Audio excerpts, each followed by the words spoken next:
let's get real. It's Seth Manfield. Just trying to count him out in any match is just wrong. Yep, it certainly is. So let's go into this match. Let's see how things shake out and who will be advancing here in our top 8. Take a look at this opening hand here. Thoughtseize, Growth Spiral, a couple of Hydroid Crazies. On the other side, no red mana, but we do have a Thoughtseize there. So Salvatto is pretty happy to kick things off with that. Yeah, I mean, that is a risky keep, but it looked like he was already down. No, that is a 7-card hand, right? Yeah, that is pretty risky because if you do not hit a red source, all you're doing on turn 3 is putting Lurrus into your hand. And if we look at Seth's hand, it's also a little risky, but with Seth being on the draw, you get that 1 extra turn to draw one of the lands you need. Yeah. So this next draw step from Salvatto is going to be gigantic. Yeah, it's going to be crucial. Extinction Event getting taken out of the hand there of Seth Manfield, who draws a Breeding Pool. Going to start things off here with Fetid Pools, get this down, get the ramp going, and decide when to fire off this Thoughtseize. No red mana yet for Salvatto. Yeah, that is huge. A turn off on turn 2 when your deck is basically, when you're a Lurrus deck, you are full of powerful 2-drops. And I mean, that is why we saw Salvatto take that Extinction Event so aggressively. Even when you would look at like a Growth Spiral and be like, okay, I'm having mana problems. I want to stop you from having mana problems. But Extinction Event just hits such a high percentage of Salvatto's deck that it makes sense to take that. But yeah, we're seeing the nightmare situation that I was trying to allude to earlier. Here comes Lurrus to the hand. Hey, Lurrus. Oh, no. Lurrus is going to get got here with 2 Thoughtseizes in hand of Seth Manfield. He'll also be able to get an idea of what the situation is in hand for Salvatto. Yeah, Seth is just like, okay. Are you like, okay, there might be red stuff coming, so sure, I can take a Croxa, but, you know, it's got to be Lurrus, right? I think I'm going to take the only castable spell in this hand. I think that's step number 1 here. And honestly, Seth's hand is set up so nicely, and Uro is just so fantastic against this deck because not only is Salvatto ripping apart Seth's hand, but Seth just has a bunch of Thoughtseize and stuff to fill up his graveyard as well. Yeah. This is not looking good here for Salvatto. Bit of a sketchy keep. Drawn 2 lands, but neither of them. The red source he needs to get Pyromancer down or Croxa, Titan of Death's Hunger on the battlefield. Also, now we have Disdainful Stroke in hand here for Seth Manfield, which doesn't do super much against this. Against a Lurrus deck, against a Lurrus deck, by design, it has exactly 0 targets. So yeah, that is that's going to be one that he is you know, gonna not want to draw and will assuredly be sided out from here. So here's a consideration. Do we play this Drowned Catacombs and take a look in hand, or we just want to get this Fetid Pools down? Yeah, there's nothing else we want to take there from now, right? Until we see a red source, then we start panicking? Nah, and the main reason why Seth played it there is to guarantee that he could play Hydroid Crasis for 4 here.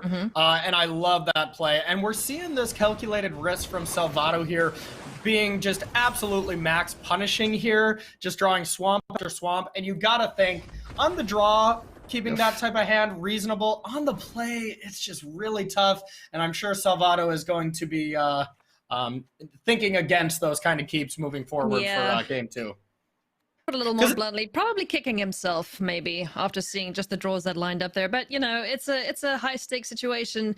You got to take some risky chances sometimes, as we see sideboards getting to action. Exactly. Sorry to interrupt you there. And then if we see him draw a mountain off the top, you know, he looks. The play is completely fine, and his hand is going to be very, very good. So it is definitely not as cut and dry as wrong and right. No, for sure. It just did not go Salvatto's way, kind of like we just saw with Ken off that first Muxus hit, just not going his way. All right, so sideboarding. What is it that we are looking to do? These Ether Gusts were a bit of a point of contention. I was asking you before the match, like, what's the best target with this thing? It's obviously a 2-drop, being either the Arcanist or Croxa, but how effective is it in this matchup where you're not facing off against a myriad of goblins? Yeah, so the best target with Aether Gust is like when a Croxa escapes and comes back, because then you really eat a lot of resources and a lot of mana. 4 mana is the most that Salvatto will pay into any one card. Aether Gust is very much for Muxus, for these very expensive red and green cards against a deck that is comprised of 1 and 2 drops. It is not going to be as valuable. With that being said, what I saw with Luis Salvatto against Brad Nelson earlier in day 1, he did bring in Hazoret. So you do get to see one very good target coming in if Salvatto does end up going that way. And if Salvatto does bring in Hazoret, Seth is going to know from the very beginning, because Lurrus will not be allowed to be the companion. So we'll have to see here what Salvatto chose to keep in and take out of his main deck configuration, as Game 2 is underway here in our upper quarterfinals between Luis Salvatto and Rakdos Arcanist and Seth Manfield on Sultai midrange. That's a very nice opening hand. What more could you want from this? I mean, for the lands to be full art and a little prettier, but other than that, that is absolutely perfect. I have to agree. Duress gonna take away Eliminate there from Seth Manfield. Better hand there for Luis Salvatto than in the first game. And there's the dream. 1 mana hand disruption spell into Arcanist, where you take the only thing that can kill your Arcanist. These are the games where Salvatto just feels like this is kind of the nut draw. This is exactly what he wants to be doing. Because now next turn, he gets to duress again. We know that there's actually no spells in Seth's hand. But it's probably going to be cast right now. So going to be cast right now. So this duress, as we know it, is probably going to whiff, but still a great start if Salvatto can find something to keep this engine going. Oh yeah, I couldn't have put it better myself. The nut draw, the dream, going to be disrupted a little bit here by the Thoughtseize from Seth Manfield's side. What do we take here? It's a bit of a tough choice. Yeah, this is a bit of a tough one, because as we look at Seth's hand, Seth is not reacting to anything right now with Uro and Krasis. He's going to have a great turn of playing Uro and then hopefully getting to 6 mana to play a 4/4 Krasis. But I think you probably just take the other Arcanist, because if you take Claim, Arcanist is just going to be able to bring that back, right? So that is not insanely powerful. Young Pyromancer you're not super afraid of. Take Stitcher Supplier to cut down on the Dreadhorde Arcanist targets. That makes a lot of sense. Yeah, I like that pick there from Seth Manfield a lot. Yeah, just I like that better as well. Realizing how powerful that Stitcher Supplier can be, especially in conjunction with the sacrifice outlets such as Village Rats. So yeah, and honestly, that is the perfect reason to take that. Imagine a world where Salvatto Stitcher Suppliers into a Village Rites. Now, all of a sudden, he puts 6 cards into his graveyard, drew 2 cards, and direly finds that 3rd land that he needed before this turn. Ooh, Nissa who shakes the world off the top of the library there for Seth.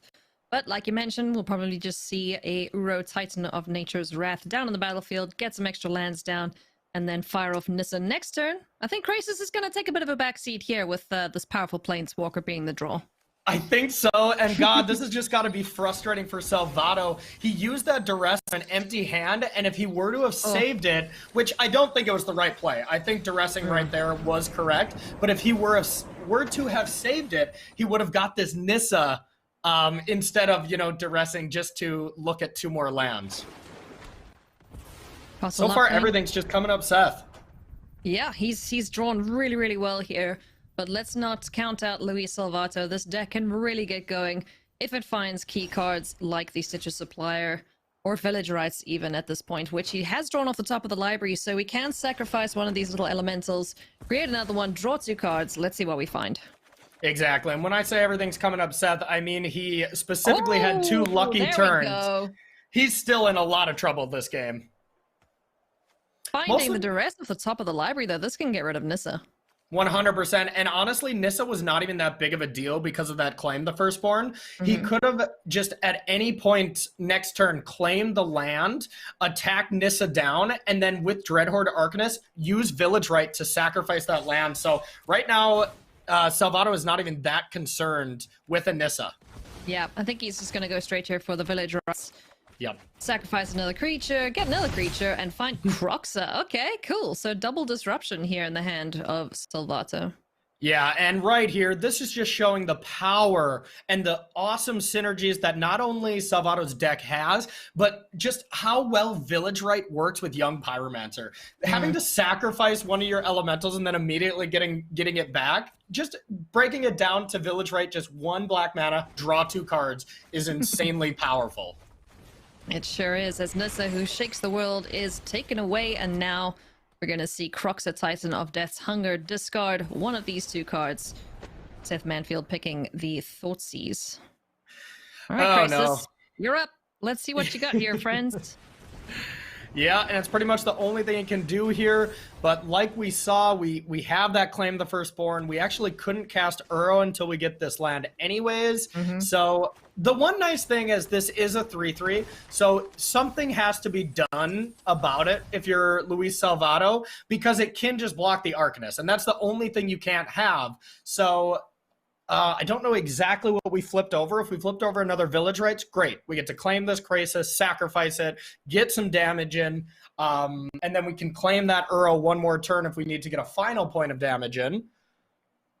Yeah, things are looking really good here for Salvatto. He's just, you know, making a massacre of Seth Manfield's resources, stealing his stuff, making him discard cards. And pretty soon we'll have Croxa coming out to party as well. We could do that now. Yeah. We absolutely can. And the thing is, you don't want to put all your eggs in one basket here because we do have Extinction Event. But Seth's list does not, I'm looking at it right now, and wow, Seth does only play one Extinction Event here, really focusing more on Goblins with Languish and Witch's Vengeance. So that is maybe just a reason why this is not as great of a matchup for Seth, just based on the selection of Wrath type effects.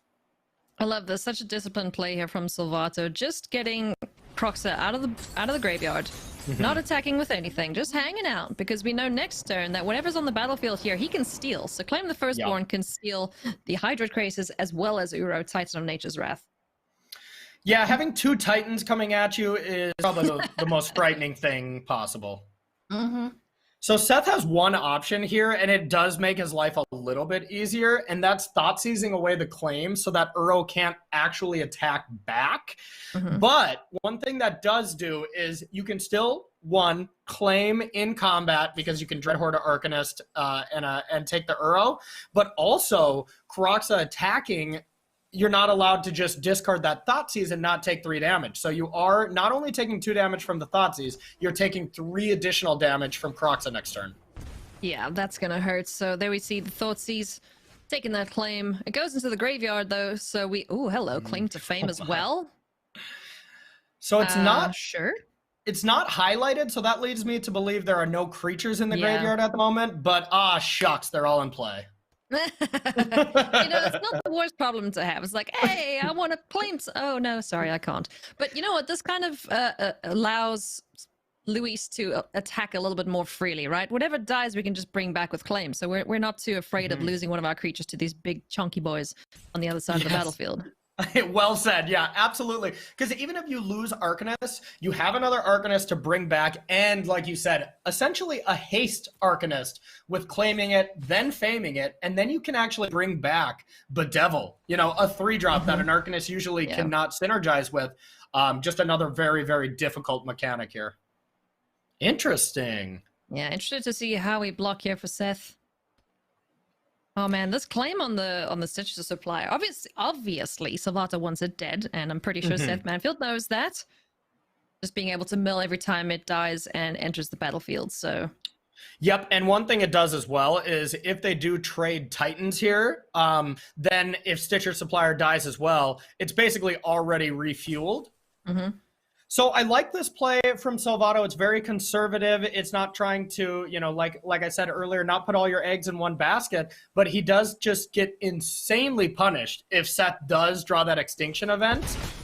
So I mean, I think this game is really going to ride on if Seth can is one of. If it's just the Extinction Event, wasn't that taken in the first turn? Or was that in the first game? That was the first game. Right. Yep, that was the first game. All right, so we still have Extinction Event to worry about. As no blocks there, down to 9 goes Seth. We do have Claim the Firstborn in the graveyard, so now it's a decision of, all right, I attack in, I get to hit nothing, but I do gain 3 life and draw a card. Is that worthwhile? I mean, it's gonna get taken anyway, so let's go for it. Yep, I think it's worthwhile just because I think Seth is running through his mind like, okay, how do I get out of this? How do I get out of this? And the only thing that's coming to my mind right now is attacking with Uro to have one more look at Extinction Event, and then activating Castle to get one more look at Extinction Event because he has just enough mana to activate Castle and cast it if he finds it. A quintuple block here. Look at this, Corey. He really wants this Titan dead. No kidding. Do we have And yeah. lethal? Do we have lethal on the crackback with claiming the crisis out the way?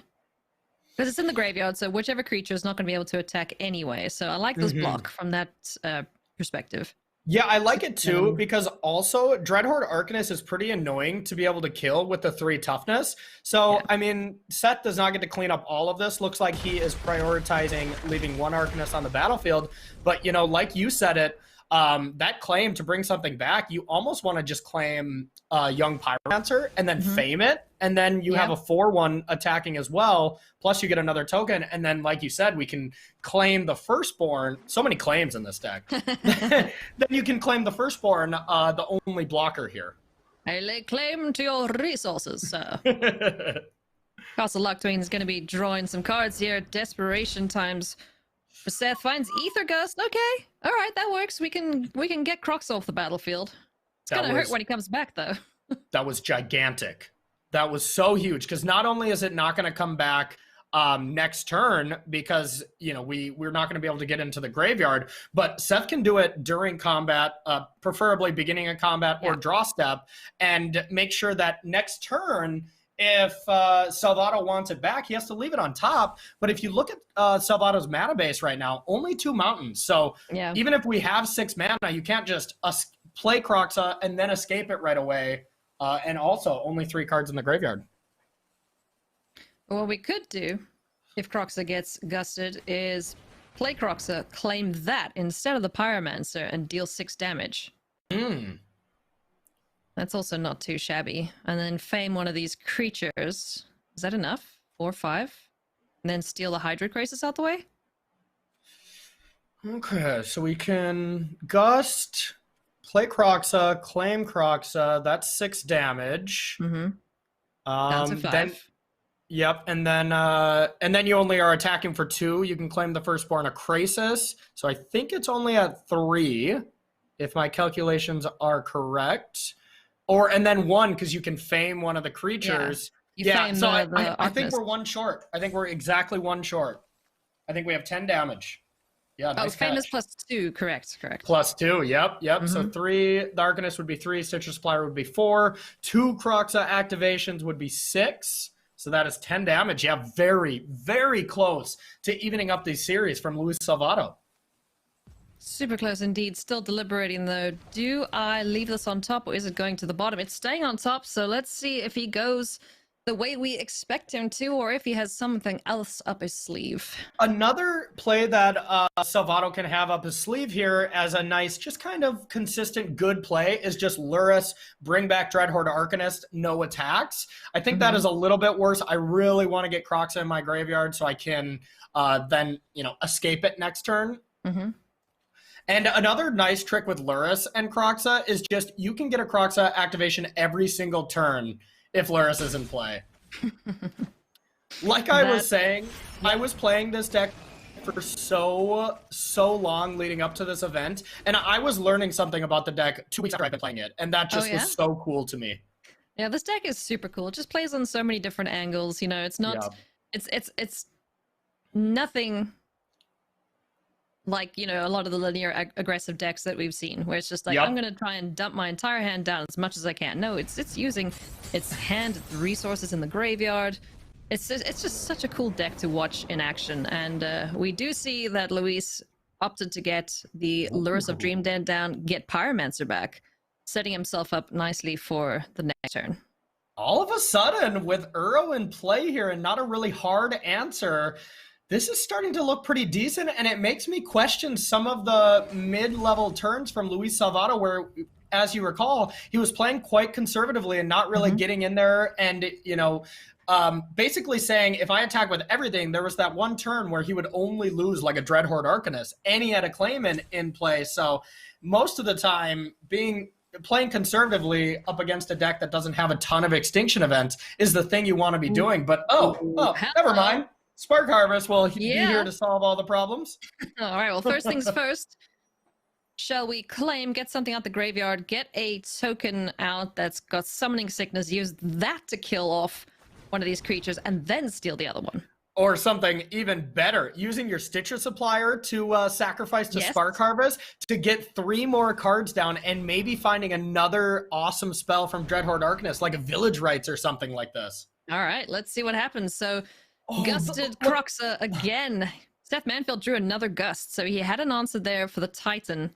This is an awesome play right here. You can Spark Harvest, sacrificing Stitcher Supplier to put that Kroxa right into your graveyard so you don't have to draw it again. And then it's just already there to be escaped or brought back from Lurrus every single turn if you want to go that way. So this is looking like possibly the best draw Salvatto could have had was that Spark Harvest. Yeah, I'm in agreement there. As we see Spark Harvest, sacrifice Stitcher Supplier, we're going to mill 3, Kroxa in the bin. Lurrus able to bring it back. Goodbye, Uro. Hydroid Krasis just hanging out by himself now. So now it's interesting. We still have that Spark Harvest, and for the low cost of a elemental that's going to replace itself, you too can kill a Hydroid Krasis on this battlefield. So, and I think that's what we're doing this time. Yep. Let's do just that. Spark Harvest on the stack. Goodbye, little elemental. Oh, I'll just replace myself. Hydroid Krasis out the way. In for 6 points of damage. And things are looking super good here for Salvatto. I think we're going to see this match go to game number 3. And I love this play here. We could just play a Dreadhorde Arcanist and further the board, but there's really no reason, because if Seth does draw Extinction Event, that's playing into that. But Kroxa activations every single turn do add up. Ooh, down to 1. Land off the top. That's not going to do it. So Salvatto is going to pick up this victory, and we are going to go to a game number 3 here. I'll make the bold statement here. I think Salvatto's deck looked a lot scarier when he drew red. Yes, I'll say it. I'll put it on the record here. Turns out in a Rakdos deck, having red mana is a good thing. Yes, exactly. So now with Seth on the play here, that is where you can power out these fantastic draws of like Growth Spiral into Uro, into Nissa, untap one of those fantastic breeding pool style lands, and then interact with your opponent. That has been the kind of key recipe for beating goblins, but of course it translates over into every single matchup here. And it'll be interesting to see if Seth can have a nice draw like that on the play.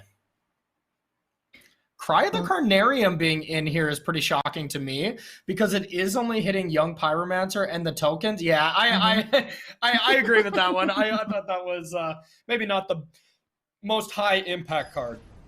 Yeah, certainly not when you've, you know, it's oftentimes that Young Pyromancer doesn't even make an appearance in this matchup. You know, you could just go straight for Arcanist, Lurrus, Kroxa, and just make merry with your opponent's resources. Ooh, hello. Hey, that's not bad. How you doing? Yeah, I mean, I'd keep this. I would keep this too. And that's the thing with these Sultai decks, like especially against the Thoughtseize deck, you really want to just make sure you're keeping 7 if it's at all playable. And this hand's good. And now with a Cage in play, that forces Salvatto to have some artifact disruption. And who knows how much he left in. But Devil is not exactly perfect against trying to hit an Uro here. So, I mean, a Cage is and we just saw an answer being brought in, Angrass Rampage, but that is a one of, and with it in the graveyard, it doesn't matter if your Arcanist is 3 power, it's not coming back thanks to Cage. So he does have a few pieces of artifact removal, so let's see what way he opts to go. He could just go for the, all right, I'm just going to play a bunch of spells and try and beat you to death, but Extinction Event off the top of the library there is going to slow Salvatto down immensely. Oh, that was so huge. The one, and that was even bigger. Oh, hey, Nissa, what's up? Wow. Oh, those were just the best possibles. And here's the thing with these Sultai decks keeping really land-heavy hands. You have all these cards like Uro and Growth Spiral that redraw your cards, and then eventually you find high-impact spells. But yeah, that Thoughtseize was gigantic as well here. It was, and we have 2 options here. We take the Extinction Event, or we can take the Nissa. Opts to go for Extinction Event. Nissa comes down, we just Spark Harvest one of our creatures to kill the Planeswalker. We just have to deal with a 3/3. That's not that big of a deal. Exactly. Yeah, that was gigantic right there. Extinction Event would have still... I mean, if you play Arcanist too, but I guess we have the Cage as well. Extinction Event was going to be a few turns away from being insanely impactful. But yeah, getting that out of out of Seth's hand, and now Salvatto knows that there is not an extinction event going to be cast in this game, because that is a one of. Yeah, that's certainly a little reassuring. Yeah, and that is honestly why this matchup is decent, or why Seth and Brad felt like it was bad. There's some Sultai lists that are running 3 ley lines and like 3 extinction events in their 75 somewhere, and that little small difference just flips the percentages of this match completely upside down, because those cards are so good against Salvatto, but he just made a judgment call that not a lot of people were playing those kind of cards because, well, Rakdos Arcanist kind of fell out of favor, even though it was really popular early on Historic. All right, so a bit of a pensive moment there for Seth in the tank. Here comes Nisso, shakes the world down the battlefield, though. Maybe just assessing this battlefield, wondering, okay, cool. What do I have to do here to get this advantage bar back in my favor? Because, yeah, Luis Salvatto has 2 answers to Nissa there. Also a Citrus supplier. I mean, who needs a graveyard at this point? Did mill a Bedevil, so that's a little unfortunate, but we still have other answers potentially in the list for Salvatto to get rid of that Grafdigger's Cage. Yeah, I'm not even sure if Salvatto had the option if he would even get rid of the cage right now, because it does unlock Uro, and right now without Uro, Seth has nothing. Yeah, so, that's true. Yeah, I mean, Yeah, okay, so we killed that. Is Seth or is Salvatto trying to go with the plan of, because he only has 5 damage here, so he cannot kill Nissa. No, he could just harvest another creature.